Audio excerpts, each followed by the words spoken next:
वफाकी हुकूमत पीपी के वोटों पर खड़ी है। किस वादे पर पीपी ने शहबाज को वोट दिया था?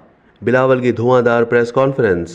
पाकिस्तान पीपल्स पार्टी के चेयरमैन बिलावल भुट्टो जरदारी का कहना है कि वफाकी हुकूमत पीपल्स पार्टी के वोटों पर खड़ी है। वजारतों के ख्वाहिशमंद नहीं, जो मुआहदा हुआ है उस पर अमल किया जाए।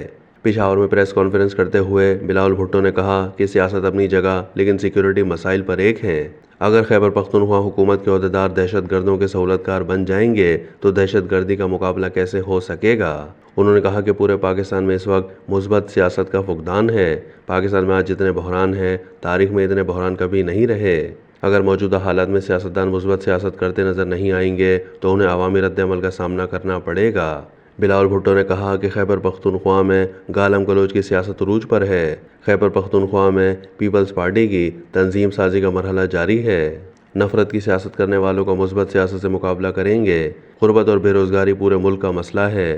तासुर ये है कि मुल्क में मसाइल रोज़ बरोज़ बढ़ रहे हैं। उन्होंने ये भी कहा कि ये हुकूमत पीपल्स पार्टी के वोटों की वजह से खड़ी है। मशावरत से बेहतर पॉलिसी बनती है, इसलिए हुकूमत को मशावरत का कहा था। वज़ीर आज़म ने यकीन दहानी करवाई है कि PSDP से मुताल्लिक फैसलों पर मशावरत होगी। बजट पर भी हमने कहा कि हमारा इनपुट होना चाहिए था। वज़ीर आज़म ने यकीन दहानी करवाई है कि आइंदा फैसलों में हम बैठेंगे। पाकिस्तान पीपल्स पार्टी के चेयरमैन ने कहा कि हमारा एतराज़ ये था कि नून लीग जिस चीज़ पर हमसे मुत्तफिक हो चुकी उस पर अमल दरामद हो। वादा ये था कि वज़ीर आज़म बना दें तो 300 यूनिट बिजली मुफ्त दूंगा। सिंध के तमाम मसाइल हल थे। बजट में मसाइल 3 सूबों के थे।